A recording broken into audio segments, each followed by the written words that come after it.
नमस्ते दोस्तों, competition IQ में आप सभी का हार्दिक स्वागत है। आज हम डीएलएड के दूसरे वर्ष के प्रथम अध्याय से एक टॉपिक जिसका नाम विविधता, असमानता तथा वंचना है, वो शुरू करने जा रहे हैं। यह टॉपिक डीएलएड द्वितीय वर्ष के प्रथम अध्याय से है। यह न सिर्फ सत्र 2018-20 की होने वाली परीक्षाओं के लिए उपयोगी है, बल्कि सत्र 2019-20 की फाइनल ईयर की आगामी परीक्षाओं के लिए भी उपयोगी है। तो चलिए ज़्यादा समय न बर्बाद करते हुए शुरू करते हैं। यदि आपको वीडियो पसंद आए तो लाइक और सब्सक्राइब कर दीजिए। तो हमारा अगला टॉपिक है, पहला टॉपिक विविधता। विविधता का अर्थ ही है अलग-अलग चीज़ों का होना। जैसे हमारे पूरे संसार में अलग-अलग तरह की वस्तुएं हैं। जैसे अगर जानवर को अगर हम देखें तो अलग-अलग बहुत ही तरह के जानवर हैं, जैसे कुत्ता, बिल्ली, भेड़िया, अलग-अलग तरह-तरह के जानवर हैं। तो ये सारे क्या हैं? जानवरों की एक विविधता है, जानवरों में विविधता है। ठीक उसी प्रकार अगर हम पुष्प को देखें तो अलग-अलग तरह के पुष्प हमें दिखाई देते हैं। तो ये पुष्प में विविधता है और ओवरऑल अगर हम पूरे सबको देखें ओवरऑल, तो उसमें क्या है कि हमारे आस-पास, हमारी प्रकृति में अलग-अलग तरह की चीज़ें दिखाई देती है। तो ये अपने आप में भी एक विविधता है। लेकिन हमें द्वितीय स डीएलएड के द्वितीय वर्ष में सामाजिक विविधता पढ़नी है। वो तो हो गई जानवरों वाली बात, तो जानवरों की विविधता, पुष्पों की विविधता, ऐसे ही अनेक विविधताएँ हो सकती है। यहाँ हमें पढ़नी है सामाजिक विविधता, ठीक है? जैसा कि नाम से ही स्पष्ट है, सामाजिक विविधता यानी समाज में रहने वाले अलग-अलग प्रकार के लोग, यानी अलग-अलग प्रकार का मतलब ये हुआ कि उनकी बोलियां अलग-अलग हो सकती है, उनकी भाषाएं अलग-अलग हो सकती है, उनके धर्म अलग-अलग हो सकते हैं, उनकी आस्था मान्यताएं भी अलग-अलग हो सकते हैं, या फिर वो देखने में भी अलग आकृति के होते हैं। आप नॉर्थ में चले जाइए, तो नॉर्थ में देखिए तो वहाँ क्या होता है, नॉर्थ में या फिर नॉर्थ ईस्ट में चले जाए तो वहाँ के लोगों की आकृति अलग होती है। और अगर आप साउथ में या फिर आप मिडिल इंडिया में चले जाए, वेस्टर्न पार्ट में चले जाए, तो वहाँ के लोगों की आकृति अलग होती है। साथ ही साथ उनके हाइट में भी कुछ परिवर्तन आती है, ठीक है? तो विविधता इसी को कहते हैं। यहाँ मैंने लिखा भी है, विविधताओं का अर्थ विभिन्नता से है, यानी अलग-अलग प्रकार की बोली, भाषाएं, धर्म, खान-पान, आस्था, मान्यताएं, सामाजिक एवं आर्थिक स्वरूप, भौतिक संरचनाओं का होना। यहाँ भौतिक संरचनाओं सामाजिक में तो नहीं आ सकती है, लेकिन मैंने फिर भी यहाँ लिखने में लिख दिया है।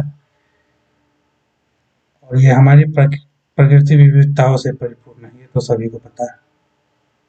तो आगे आते हैं, अगला पॉइंट है मेरा असमानता।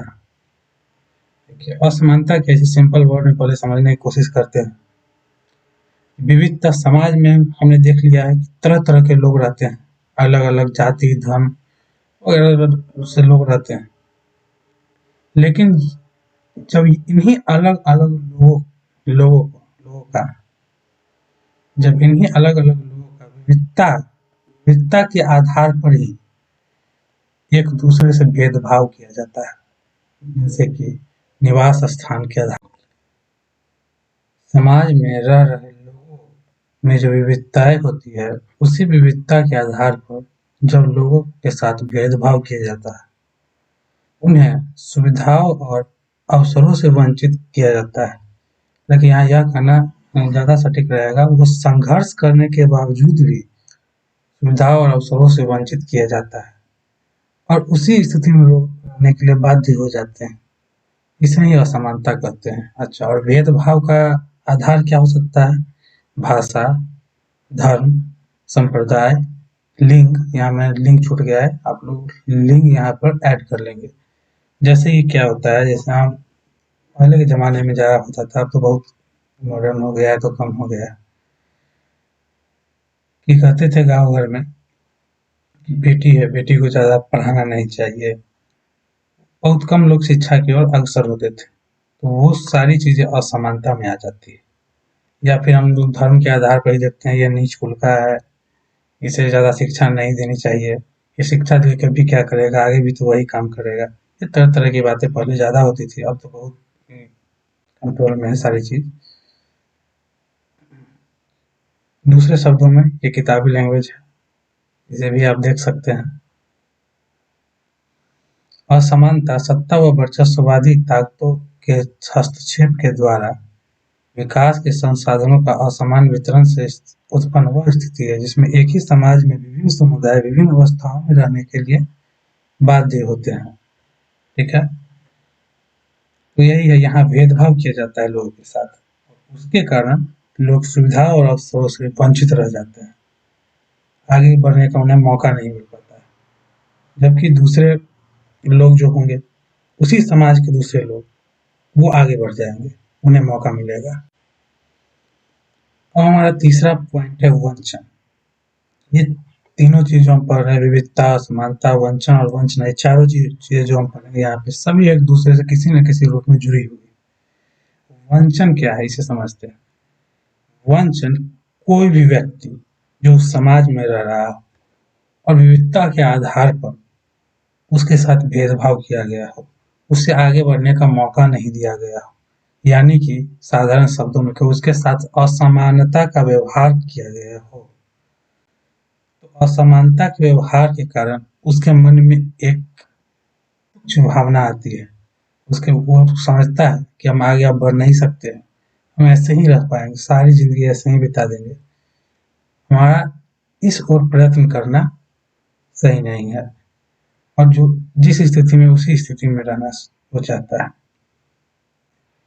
ऐसी मन की जो ऐसी स्थिति है उसे ही वंचना कहते हैं। ठीक है, और ये मन की स्थिति होगी वंचन, उसे वंचन कहते हैं, ये मन की स्थिति होगी। ठीक है, और अगर इसी स्थिति के साथ वो आदमी जीता है, अपना जीवन गुजारता है, तब उसको वंचना कहेंगे। तो यहाँ देखो मैंने लिखा है, वंचना एक ऐसी स्थिति है जिसमें लोग या समुदाय वंचन के भाव के साथ जीते हैं। या फिर दूसरे शब्दों में ऐसे भी देख सकते हैं, यह एक ऐसी स्थिति है जिसमें लोग विकास हेतु आवश्यक सुविधाओं से वंचित तथा असमानता के व्यवहार के साथ जीता है, वंचना कहलाता है। ठीक है, तो ये हो गई हमारी वंचना की परिभाषा। अब वंचना में भी देखिए, वंचना के वैसे तो जनरली दो ही प्रकार हैं, दो प्रकार मतलब सापेक्षिक वंचन और एक वास्तविक वंचन। लेकिन इसे फिर बुक में चूंकि दिया हुआ था 4 प्रकार, तो मैंने 4 पार्ट में ही इसे लिया है। इसे हम इस प्रकार समझ सकते हैं,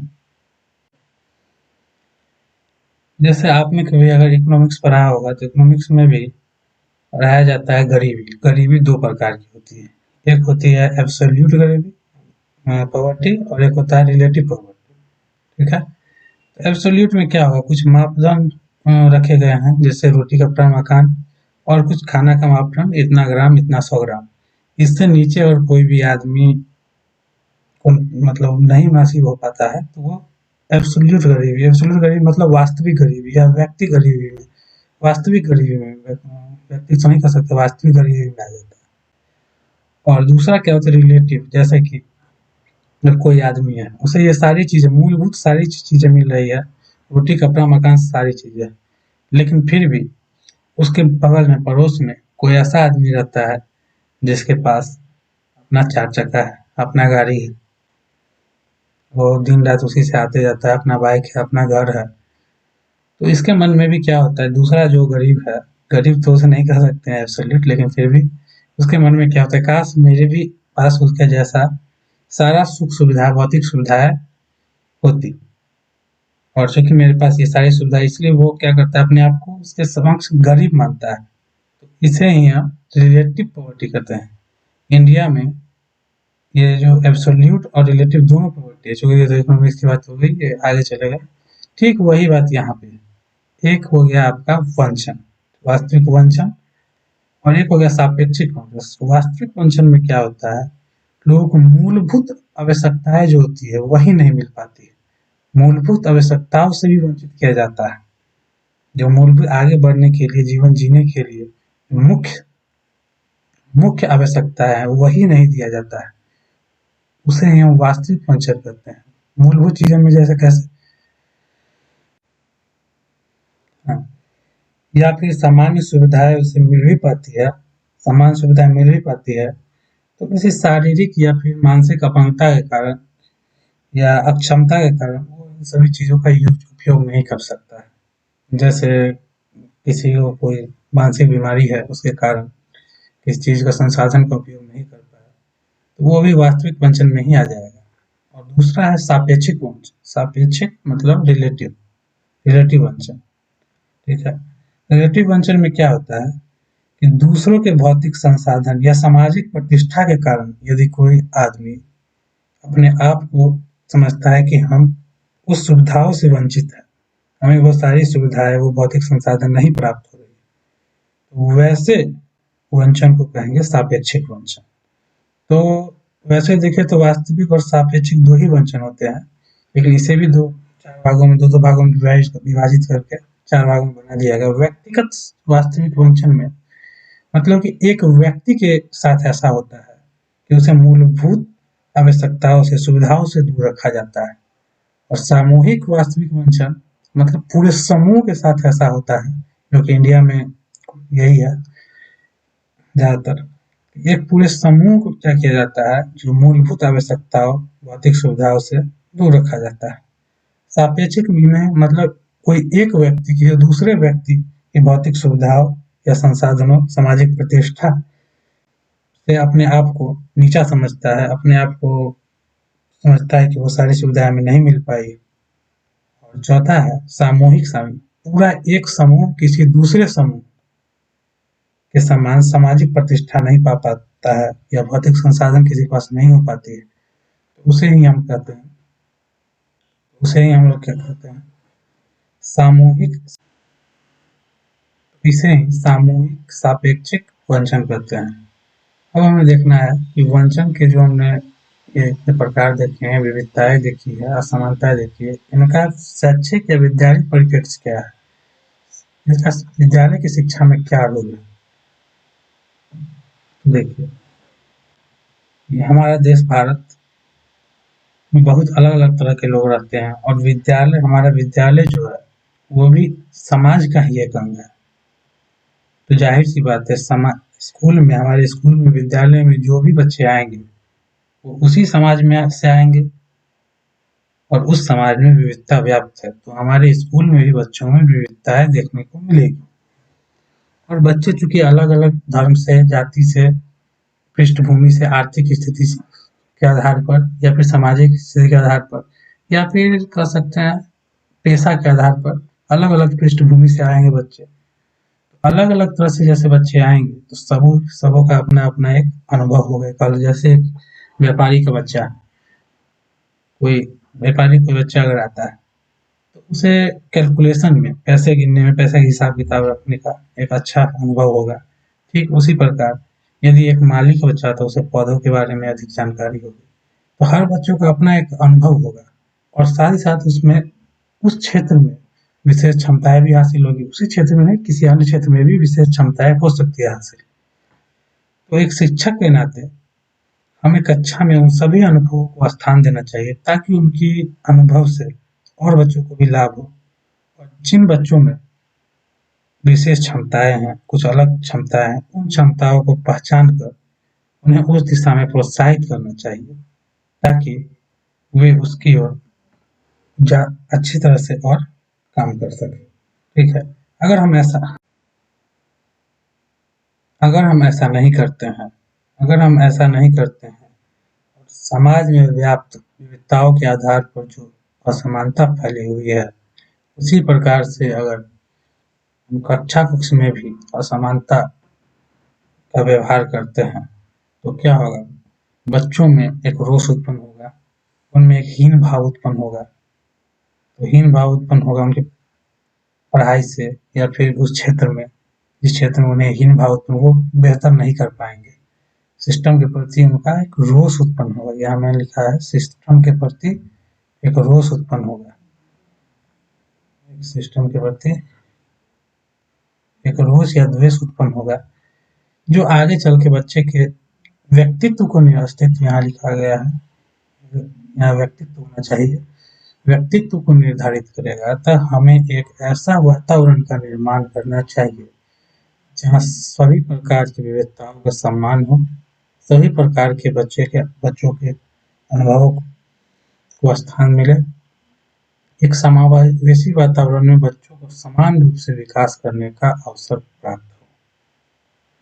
यहाँ देखिए यहाँ लिखा गया है कोट, जिस प्रकार के बगीचे में विभिन्न प्रकार के फूल मिलकर बगीचे की शोभा बढ़ाते हैं, ठीक उसी प्रकार विभिन्न पृष्ठभूमि से आए हुए छात्र उनकी क्षमता विद्यालय की शोभा बढ़ाते हैं।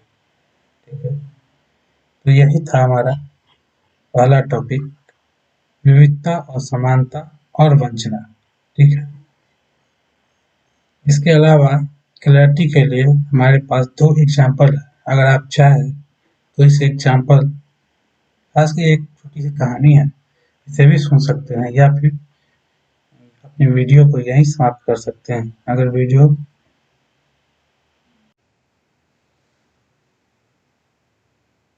आपको वीडियो पसंद आई हो तो इस वीडियो को लाइक और सब्सक्राइब कर हमारा मनोबल बढ़ाएं, ताकि हम